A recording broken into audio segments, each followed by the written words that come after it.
education, please just pop in the chat that you prefer not to be seen in those. So copy of the slides is going to be are going to be made available for you after the event, and we're going to pop that into future NHS, so you'll receive an email from myself and that will give you all the information from today. So it just saves you having to scribble loads of notes, so you've got a resource that you can look at later on. And if you use social media, please, if you're shouting out about this community of practice, please pop in the chat, I beg your pardon, pop in your social media posts, hashtag Dorset Innovation Hub, just to spread the word about what we're doing. This is a short, sharp micro teach, so we aim to get you out by 1 to 2. So the content is an awareness level, but giving you a really good feel of creating impactful posters. Next slide, please. Thank you. And sorry, forgive me, I'm letting people in as well as talking through the slides. So I've introduced myself. Over to Catherine. Oh, hello there. I'm Catherine Meissen, Inward Investment Manager at NHS Dorset, and work with Sarah in the Innovation Hub. Brilliant. Thank you, Catherine. And coming to Michelle. Hi, I'm Michelle Holmes, Senior Lecturer in Workforce Development at Health Sciences University and part of the education programme for the Dorset Innovation Hub. Perfect. Thank you so much. Coming to the next slide, please. Thank you. So thinking about the community of practice, we invited you to find out more about how to create impactful posters that outlines your project. And this is the key as we look right the way through. We've also got some points on guidance, tools and practical tips, which you can really use to help you. As we've talked about, Anna's got perfect timing as she's creating her poster. So hopefully these top tips will be really helpful for you all. We've got some insights from example posters, and it's really interesting as you look at others, it gives you some great ideas. And as always with our community of practice events, there's opportunity for discussions and questions, and really just, you know, thinking about how we can help one another with those queries and how we can get the best out of creating posters. Next slide, please. Just very, very briefly, a blatant plug for the Dorset Innovation Hub, and we've got several members of the Dorset Innovation Hub with us today. And I don't know, ladies and gentlemen, if you can put an electronic thumbs up to show folk that you are part of the Dorset Innovation Hub. We work as a Dorset strategic partnership, and that's a system partnership. So as you can see, many of us here today. And it's a fantastic partnership where we work together with the local authorities, as you can see on this graphic, local organisations, working with higher education and NHS providers as well, and also with wider partners. And that's really coming together within Dorset for innovation to look at how we can make a positive change for our population using innovation approaches, and really learning about effective project management, benefits realisation, impact, and really some top tips to help you with your projects. Next slide, please. And just a little bit more in detail then. So bringing it to life, you might recognise some folk in these photos, but the programme group, as you can see the photo on the left-hand side, we're likened to a mini ICP. That's a mini integrated care pathway.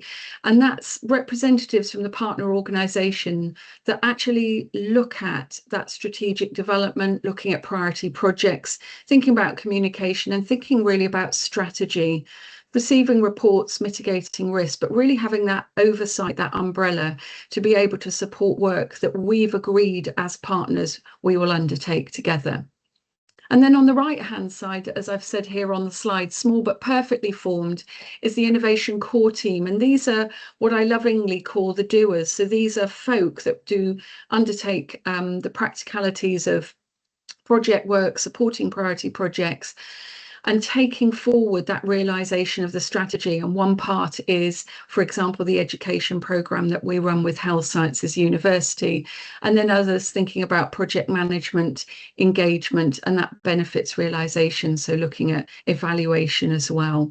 One key thing just to point out, when we're working together as the partners, the senior responsible officer, the SRO, is always within the partner organisation, and that's really important when we look at how we ensure we get the best impact for the projects moving forward. And then next slide. Again, a blatant plug for the Dorset Innovation Hub. This will come out in the pack, so you'll be able to see these links here. On our public website, we've got some amazing information. So we've got about our partners, and you can see the partner organisations that we work with in more detail and the folk that work physically with us. We've got key documents, case studies to show you the art of the possible, case studies of where we're making improvements for our population. We've got training opportunities, and that includes the fundamentals of innovation training you can see in blue there. We've got resources, FAQs, frequently asked questions, our newsletters, blogs, and events. So do have a look. And that actually, Catherine, if you wouldn't mind putting it in the chat, that would be amazing. Thank you. But do have a good look at the website. There's some great resources there. So thanks ever so much. I think the next slide I'm handing over to Michelle. Thank you. Thank you, Sarah. So I'm going to talk today about creating impactful posters. And so we can think about, firstly, why we create posters. And I think some people have already put this in the chat about it's a different way to present information. So it's a really good way for knowledge exchange, thinking about, often we do quality improvement projects, we do innovation projects, we do research, and that can produce quite sometimes a lengthy report. But actually posters are a really good way of being able to provide that in a visual format, and start to simulate some of that conversation around projects. So it's a really good way to condense complex information. So thinking about the exact summaries of reports, but often more eye-catching that catches someone's eye to then start that discussion about that project. Also, when you have posters at things like academic conferences, it's also a real opportunity for networking as well. So we're going to look at some examples of posters. So I'm going to start us off by looking at this poster, and I'm just going to give you a minute just to take it in all its glory.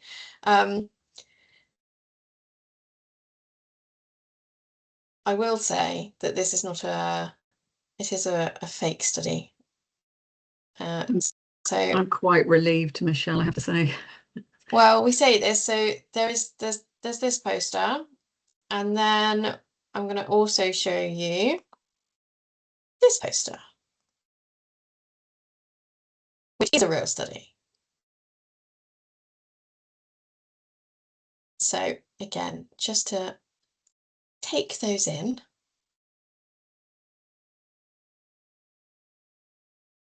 And then I'd really like to know in the chat, please comment on the design of those posters. So think about, what was your initial reactions? What did you like about those posters? What did you dislike about those posters? Add your answers into the text. There's so much text, absolutely.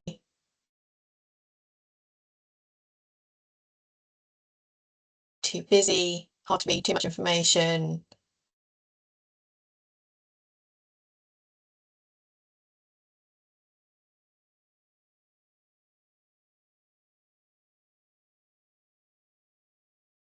No focus, not eye-catching. I think this is like Asha and Catherine, you both feel like it's more eye-catching, like the early internet vibe. There's something about the first one of like, okay, immediately I'm kind of drawn to it because it's kind of funky. But am I going to stand and read it? Probably not. The second one, sometimes the second one is as much text, but it seemed ordered. So if it was something that I was really, really interested in, you might stand and read it. Nothing to draw the eye. I just put no key message, no call to action. Yeah, both of those they're quite difficult to capture somebody's attention. I think you could look at it and then I would be walking away. I'm not reading all of it. Let's look at some other examples then. So I'm going to show you these ones.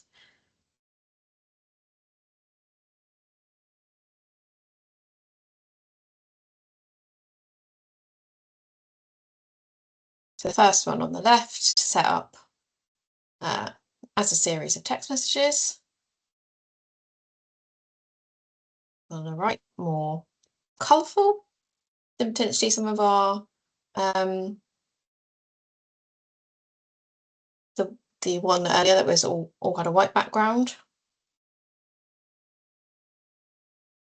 And I'm going to show you these two as well. So I put up the one on the left, which was a real poster. It went viral on then Twitter, and then now is X. And I actually follow this person now because I was just really intrigued about the poster about the cat, and then actually did read the poster. And this the one on the right is about supporting phenodevice, and that also so somebody from Dorset Innovation have created this one, also with that kind of picture to draw the eye of the person that's struggling to breathe. So I think people have already started putting things in the chat, but you know, in the chat or put your hand up, what do you think the difference is between those posters? You know, your feedback, the likes, the dislikes.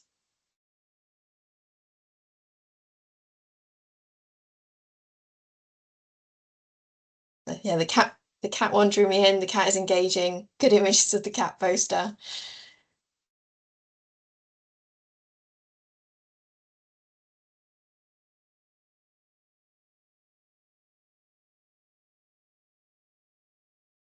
The cat poster isn't about the cat exactly. I think I would have been more enjoyable. But I think what's there, and I think it's with the cat poster and with the pheno poster, is that you've got an image that draws you in to look. So you've got that real eye-catching element that starts to draw you in, and then you start to read the text. The other two, unless you were actually reading the titles, there wasn't something there that would really draw you in. Actually, you put about the good sections, and I think that's really clear within the pheno one. There's very clear sections of what to read. I think that's the same with the text message one. There is a real order to that information. It's small bites, the way we read these days, absolutely. You know, now people are trying to get their information as quickly as possible. So, you know, that's what we're trying to get to.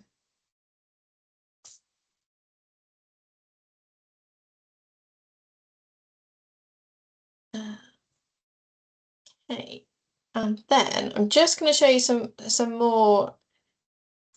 more examples, and we're not necessarily going to talk about all of them, but I just wanted to show you some of these that have been produced, and these I think really have some of those elements in. They've got some eye-catching content, they've got some images, clearly laid out information, but you can see here, like, neither of these follow exactly the same format. I think people are always looking for the perfect poster and a perfect poster template, but actually these two are very different, but they're equally as engaging. One's got a table with some core information, the other one's got some real eye-catching images, and that color scheme, I'm drawn to it. Again, with these two posters, you know, there's a clear colour scheme. It's not too busy on either of these, and they're clearly laid out.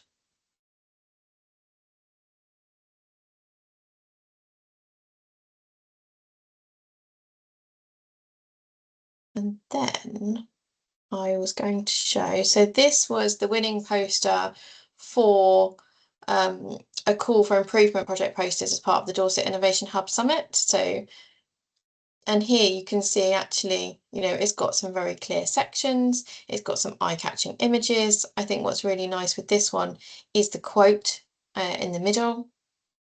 And I think that's really drawing them in to the other parts.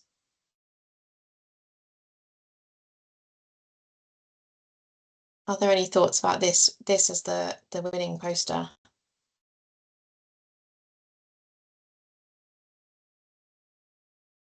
Do you want folk to put their hands up, or are you Oh yeah, happy put your to... hands up or put something in the chat.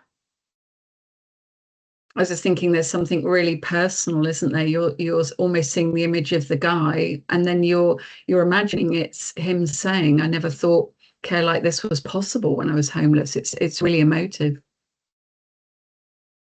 Yeah, you're getting some points through on the chat.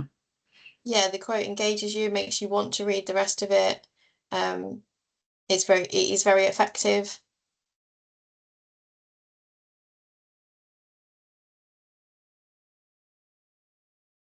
Eleanor, you bring up a really good point about it's kind of hard to read on the screen, and it is quite small.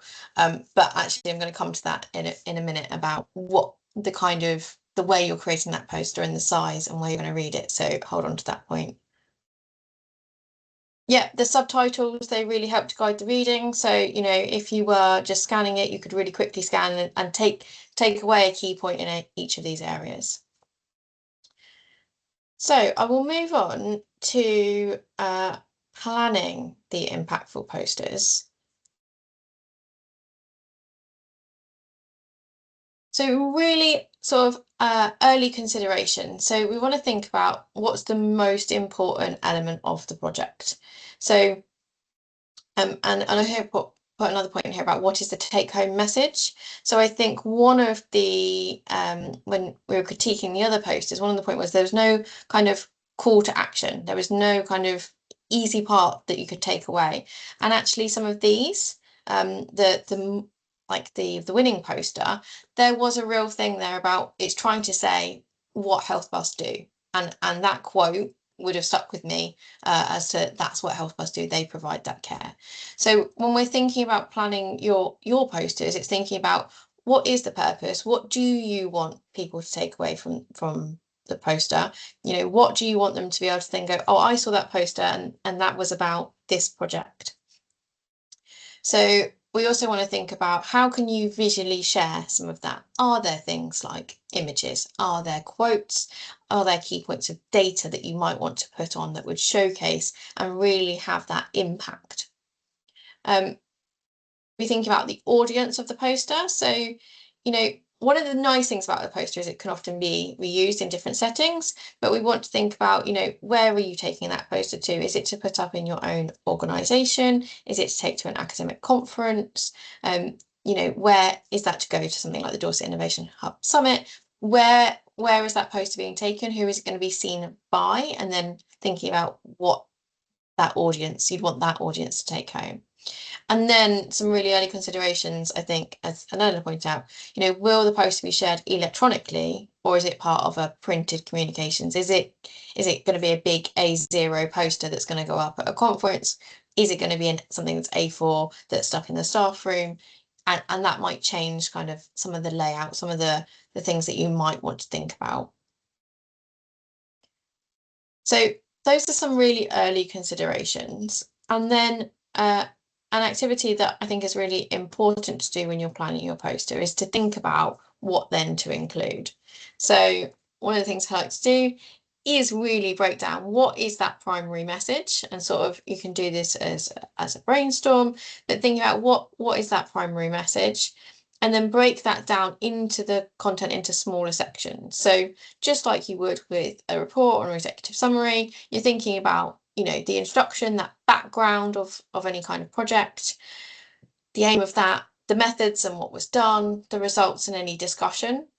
And then I think what's really important is you bullet point the sort of keywords and main arguments. A lot of people tend to fall into a bit of a trap of taking a full report or even taking an abstract or a summary and just pasting the whole lot into a poster.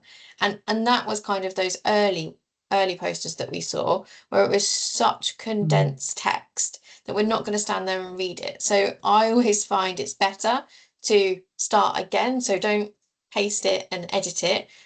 Start from scratch and go, okay, I'm going to break this down into the key bullet points and then build that up into full sentences rather than going the other way. There's something about the reading that you do when you read a report and the sort of the skim reading that you're doing when you're looking at a poster.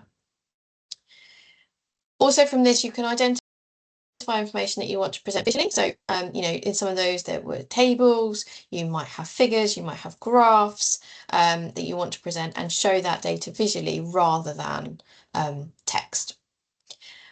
You might also think of some key images that you might have within that. So, as with the Pheno example, there was somebody reaching for their inhaler. That's quite a powerful image to include. So you might think about the imagery that you would like to use to display your message.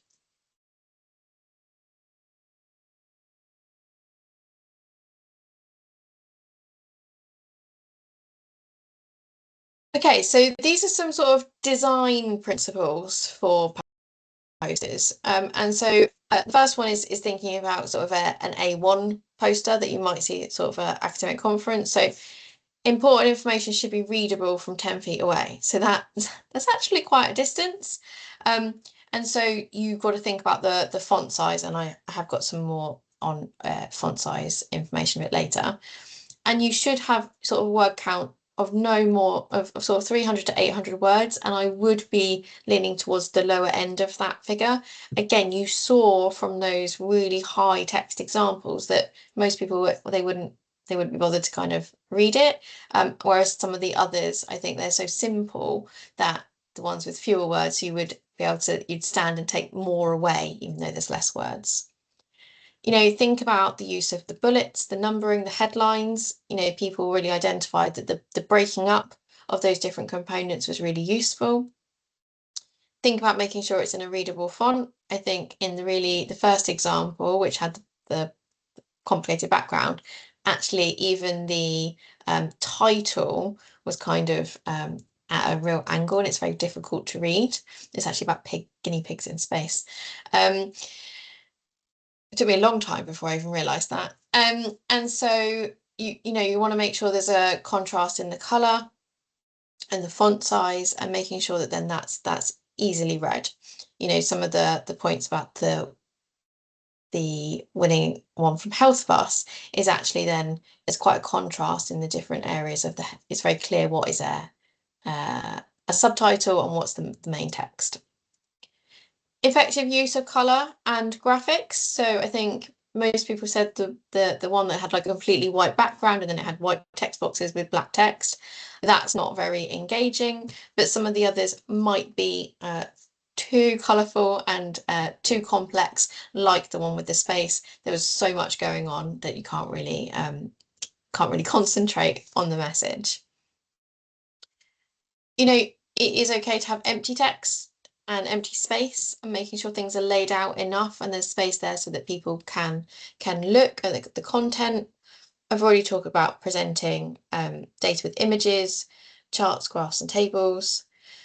Think about appropriate imagery, and this always makes me laugh because I say don't just put an image there for the sake of having an image. I say on this slide having a picture of paintbrushes for no other reason than having a picture, but you want to have images that are relevant to the content and are drawing their attention, not just for the sake of it. You can incorporate organisations or projects branding, really important. Always put the logos on and things like funders for projects. Don't forget author information and contact information. So, you know, if you've got a poster, you do want to put your name, the authors of that project, and any details, because some of the point of the poster is to have that networking and start those discussions. And sometimes you're not always going to be stood at your poster, you know, if it's going to be up for a while or it's in, you know, around your organisation, how can people contact you to find out more? And in some cases, and I'm not going to say this in every case, in some organisations, there'll be an organisational sign-off for posters being taken, but you'd need to discuss that within your own organisations.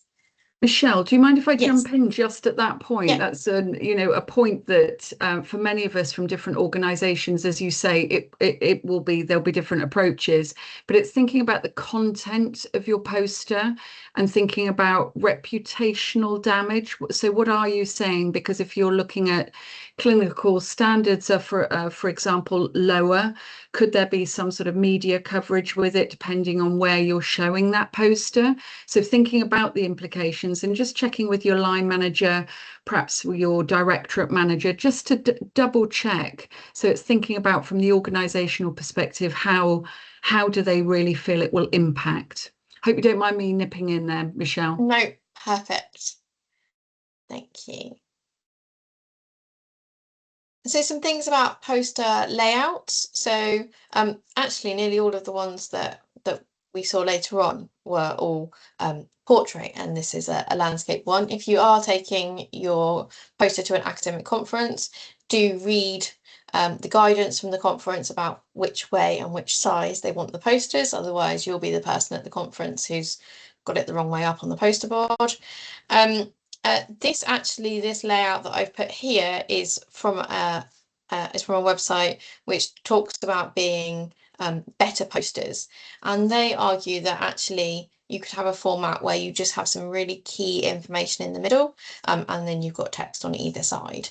I think if everybody did their poster in this layout, that would be fine, but actually people then get bored of seeing the same layout all the time. But the key principle is here about having a sort of a hierarchy of the information, a flow to read the information in. What's good about this kind of template is it's got those clear headings, it's got those subheadings, it's got a balanced layout of the different elements. As I said, it's got that kind of logical flow with a mixture of text and visuals. So this is a template, and when we come to resources, I've got a link to it as well. You don't have to use this layout, it's just an option. And then some sort of thing about creating posters. So you don't need fancy software, you can use PowerPoint. Other people have used, I know, used Canva. I've not really delved into the realm of Canva, but I hear it can be very good. In PowerPoint, you can select your slide size to match the dimensions of the poster. Again, linking back to whatever the conference organizer, or if you're putting it up in your organization where it's going to be. You can use the text boxes, shapes and color to create the poster. And I've done some sort of top tips, and these are really for the A1 to A0 posters, thinking about those font sizes and how big you would want them, so that they're readable from far away. When you get these slides, those details will all be there. Some mistakes to kind of avoid, I think, is text overload, having too much text on the screen. Those are things that people commented on really early. Poor readability, when you just it's not going to be readable. If it's got that lack of visual appeal, we commented on the one about the cat. It was appealing to people. The disorganized layout, that can really detract from people, going all the way through and reading to the end, especially when sometimes the key take-home message is at the end of the poster. You want to make sure that people get to that point. If it's missing any key information, and do try and avoid that complex language. So avoiding acronyms and abbreviations, and trying to do it as lay language, I think, is key. One thing that I hadn't included on these slides, but I think is really important, is about the use of AI in creating posters. So I have seen more and more posters being created with AI. I think something that is, if it's going to be created with AI, do check all of the information.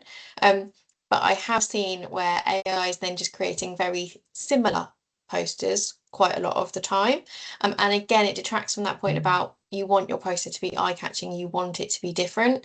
I don't have an academic example, but I've seen recently that all of the sort of summer fairs have all used the same sort of I'm having a summer fair at this location, and if you look at them, pretty much every summer fair around the world has the same AI generated poster, just with a different location, and it kind of detracts from that bit about, well, now it's not eye-catching. No, it's not interesting, because it's no different to any of the others. So it's just something to think about with the use of AI.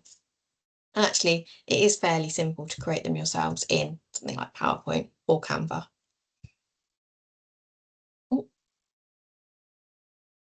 So in summary, some of my sort of key points: think about the project key message first. What do you want people to take away from looking at the poster, what's that key message? Really don't underestimate the design and layout. You know, yes, the message is important, and yes, your findings are important, but people won't look at the findings if you haven't got a really good design and layout of your work. Don't overload the information, don't overload it with text. I've seen really good ones where if you think, well, this is really important and I want to put all of this information, you can have, a flyer or a handout to go with it that provides some more information, or maybe a QR code to the full report or project. Said the important information should be readable from 10 feet away, especially in an academic conference setting. Utilize the images to bring it to life. I think, the Pheno example, the health bus example, those images, have an emotional nerve as well. Incorporate your organisation and project's banding. Don't forget to incorporate any funders detail. Don't forget your information and contact information. And all these things help to really maximise the impact that you're having with your poster. And these are some sort of recommended resources, tools and guidance. As I've talked about, better posters. So that is one of that better poster templates, but that is also an entire blog about creating posters. There's also some different YouTube videos about making better research posters that I've included. There's a couple of different YouTube videos. There's a blog post about creating an award-winning poster. And then I've also linked to Pixabay and the QR code generator if there are things that you want to either find images or also create that QR code to your own report. And I've then left plenty of time for questions. Brilliant. Thank you so much, Michelle. Okay, so opportunity, as Michelle said, so opportunity for raising your questions. So if you could raise your electronic hand, or if you want to put your question in the chat, and just while we give you a minute to have a think about what your question might be or your query.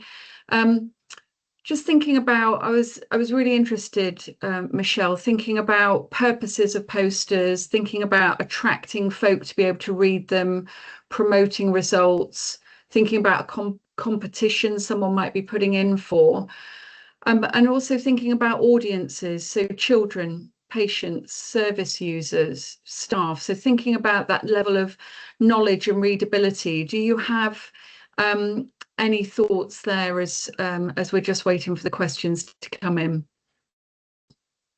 Yeah, I think it is. It's about, and that's what I said about trying to start from scratch, about thinking about not just taking your report and pasting it, but think about, who that audience is, and then trying to start again about wording it in the way for that particular audience. Is it for a patient? Is it for a particular professional group? Is it for the public? And then changing that language appropriately. Absolutely. So that level of readability, isn't it? And really thinking about, if it's for patient service users, we will not be using professional language. So it's very much layperson, plain English language. We've got a question about the QR code from Samantha Crampton in the chat. Just Catherine, if you wouldn't mind just taking that link that was in the resource page that's just been shown. So Samantha, you'll have the link there. It really is quite simple. Just watch out, and from doing it myself, just watch out. Sometimes you can go on one where you might need to pay. There are free QR codes that can be created. So Catherine's popped that in the chat for you. So is Eleanor and Asher have already presented some things about the QR code. So yes, and I think that is a really nice way to link people back. You can also have one that links to your own social media or LinkedIn as well. Again, if you aren't stood by your poster all the time, if it's something that's going up in your organisation, you could have it that it sends you an email, etc. Absolutely. And then just thinking, we haven't got any more questions at the moment, but you touched on academic posters, and we saw an example of a fake space poster, and then we saw a real academic poster that has a lot of information. There is, you know, it's a massive information, but in seriousness, folk need to think whatever the type of poster they're doing, you need to check the requirements for the conference, if it is for an academic conference, to make sure that your poster has the best possible chance of being accepted. So it's normally either for a poster or to present at a conference, or the event. So some of those examples, the Pheno poster is an A3 poster, and we know it's more tricky to read on the screen. I'll send a link to some of the posters. It's a bit of a repository from the Dorset Innovation Hub Summit a couple of years ago. So some really good examples. That's where that health bus example came from, that actually just gives you lots of different points. So just sweeping around, looking to see, are there any more questions or observations or queries that folk might have? Right, one from Eleanor. Any tips on how to check the layout and sizes without seeing an A1 poster?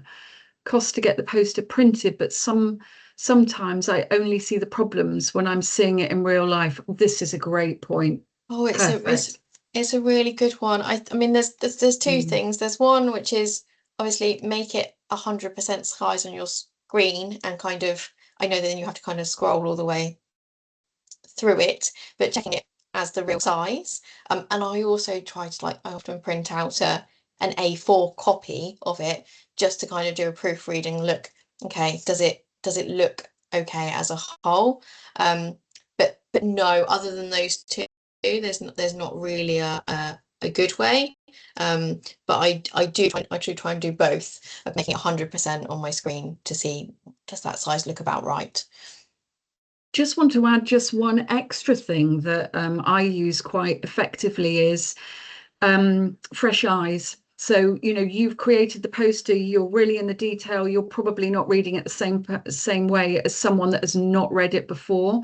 So get someone else to have a read of it, because they'll pick up something. So that's 3 points for you there, Eleanor.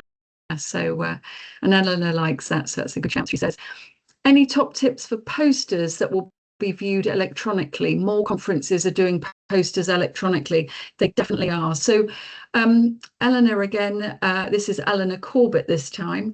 What were you thinking? Can you open your mic? What were you thinking about top tips with viewing? Were you thinking about visuals? Where are you coming from, Eleanor?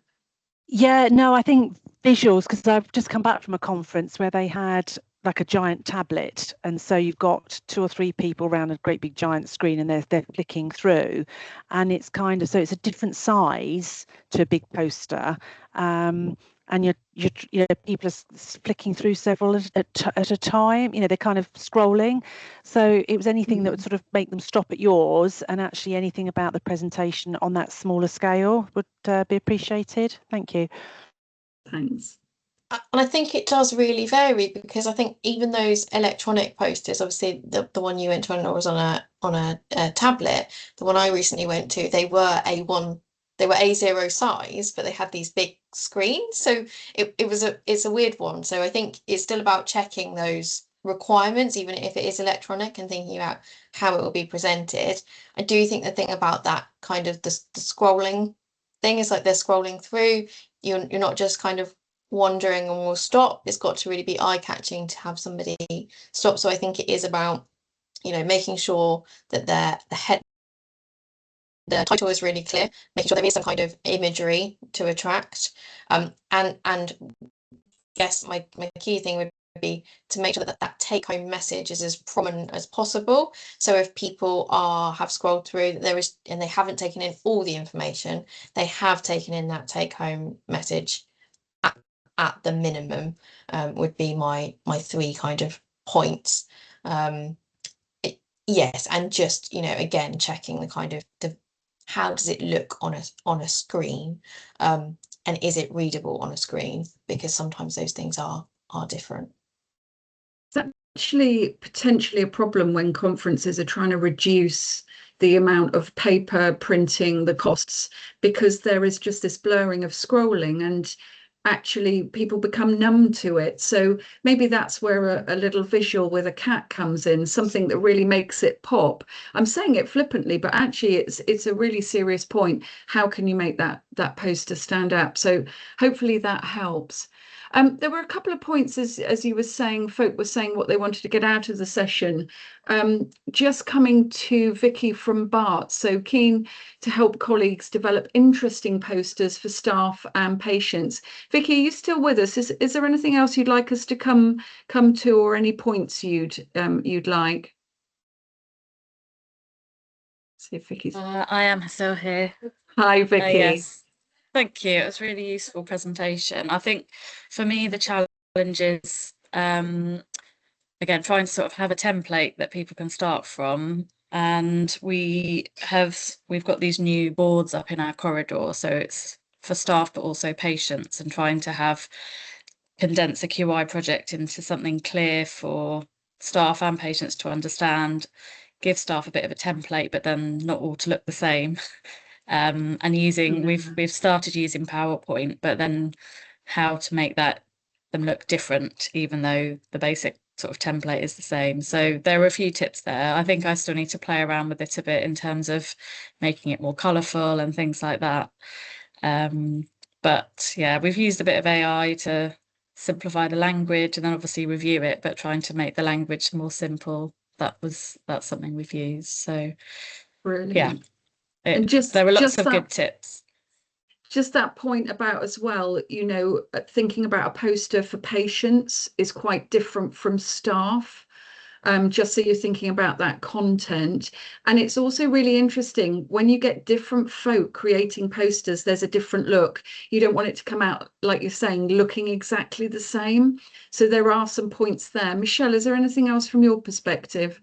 No, I don't think so. I think that is part of the challenge. And I think, when we've run this session before, people have come away and said, oh, but you haven't given us a template for I think the goal was like, you haven't given us a template for the best poster. I'm like, there is no template for the best poster, because if you had that, all the posters would look the same and then it wouldn't be the best anymore. So I think it is about, and potentially we having maybe a couple of different templates, and then people can pick what one works for their project. Then they can change the pictures, they can change the color, etc. And I think that would work if you're planning to have a few, is have like a few different templates, maybe some horizontal ones with something in the middle and I think that gives people a bit more confidence, and then they look a bit more, can look the same but also different.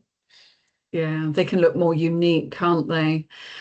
Great point, and thank you, Vicky. Great point from Rachel Doe, one of our Dorset Innovation Hub members. Keep an eye on corporate branding requirements. That goes back again to thinking about, do you need approval for your poster, thinking about both the content, but also it's about, you are acting on behalf of your organisation normally. So using for me, the NHS Dorset logo, for example. So really think about that. And then Eleanor Davis is saying about organisation colour palette. So sometimes it really is very much locked down with the communication strategies of organisations. So again, we keep coming back to thinking about what organisations need. And then, if you're doing this as an individual, it's an individual project, then it's free reign. Coming to an important point, is Heather Sellers still on with us? Heather from Dorset County is hoping to gain some ideas for promotion and visibility of quality improvement projects. Are you with us, Heather? Yes, I'm here. Hi, Heather. Do you want to explore that just a little bit more? Yeah, so we obviously do lots of clinical audits, and the main part of the process is the quality improvement at the end. And whilst it's fantastic that the teams put together these quality improvements, they have very little to promote it within the hospital. So we want to change that, and we want to be able to display all of their hard work and their achievements. And also, we also have lots more opportunities now, things like Clinical Audit Week, where clinicians can submit their posters and their improvements. So it would be really nice to get them all involved. Absolutely. Heather, I don't know if you were saw Clinical Audit Awareness Week, the national week that the Healthcare Quality Improvement Partnership ran towards the end of June. That poster that you would have seen, Gamma Core, I actually presented at that event, and that poster has got clinical audit standards built within it. So thinking about, generically taking across to everyone, because you'll each have different projects. If you're doing a research project, have your research aims, have your research questions in it, be really clear about in your poster what the framework of your project is. So if it's a clinical audit, get your clinical audit evidence-based standards in there, so it's clear what the measurement is and how well folk have done. But it's also about thinking about the impact. So thinking about, if the standards are lower on some of the clinical standards, what are the changes in practice that you've put in place? How have you improved care experience for those patients, for our service users? And again, that then makes your poster impactful. So be it QI, quality improvement, be it research, be it innovation, when we're implementing new evidence-based interventions into practice, we need to be thinking about the impact, thinking about, have we made it better or have we made it worse for service users, for the population? So thank you, Heather. I hope that helped a little bit. Absolutely, thank you. You're more than welcome. Something coming in from Asha. Is it good? Right, you've got an offer there, Heather, in the chat from Asha. So I'll leave you to link in with Asha there. Right, there are no more questions in the chat. The other thing I just wanted to really quickly say before we move on to the next slide is, posters can be an effective and accessible way of simply showcasing your project, but really need to think about, as I've just been alluding to, the key points within the project that you want to talk about, and making sure you're following through with that clear, logical flow. And you'll see that from the examples. I'll pop it in the email that I send out to you after this event. So it just gives you some, again, more top tips. So it's really thinking about what you set out to do, the reasons why you were doing the project, think about the results, and then think about those impacts, so those changes in practice that you followed through. Michelle, is there anything else you want to add before we go to the next slide? No, I think it is just about, keeping that key message and don't be afraid to make something a little bit different. Like the cat one, I've seen some really cool ones that are done as comics and all sorts. So I think, don't be afraid to think outside the box with the posters. Absolutely. Thank you, Michelle. Okay, coming to the next slide, we've got 2 slides and we are just within time, so we'll get you off at 5:02. Just going to launch a poll in, hopefully that's arriving. Michelle, has that arrived on the screens for everyone? Yes. Yep, lovely. So this is an anonymous poll asking these 5 questions. So are you seeing that or not, Michelle? You're not the right poll. It's just a tick and a cross. Right, bear with me 1 minute. So launching this poll, hopefully this is right. What's coming up on your screen, Michelle? No. No.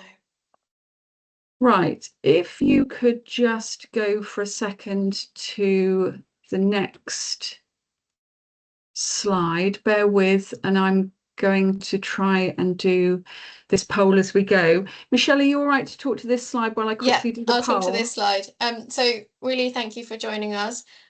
We do also have, following this, we have a drop-in session. So the drop-in session is more for questions, thinking about if you're creating your own poster, you want some feedback, you've got any queries, that's what that drop-in session is for. It's just a half-an-hour session, Wednesday, the 22nd of July at 2 o'clock. So if you'd like to attend that, then please do get in contact. It will be in the email that goes out. If you've got any other queries that you have following today's event, then please do email. The poll is now up, so Sarah's hit that right button, and so that is now being shared. Please do spread the word about our training, which is on the website, but I will go back to the evaluation. So the poll should now be on your screen. Thank you, Michelle. Yeah, should be coming through for folk now. So 6 very simple questions, and please do complete that, because we do take it very seriously in the sense of trying to make adjustments to the community of practice, so improving it for future events if you feel it's necessary, and thinking about how you can take something away for your workplace. So just as folk are doing that, just really quickly then, Michelle, you talked through all the slide, didn't you? The next slide.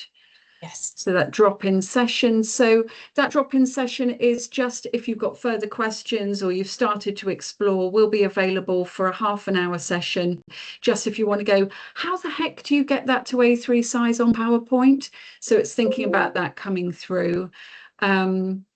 And we'll leave you with the thought of posters really can be impactful. Just really think about your clear messaging and really think about what you want to achieve by doing a poster. So think about your audience. Is it patient service users? Is it staff? Thank you so much for joining us. Wishing you a fabulous, albeit very hot Thursday, and enjoy the rest of your afternoon. Thank you so much, everyone. Thank you. Bye. Thank you. Cheers. Thank you. Bye-bye.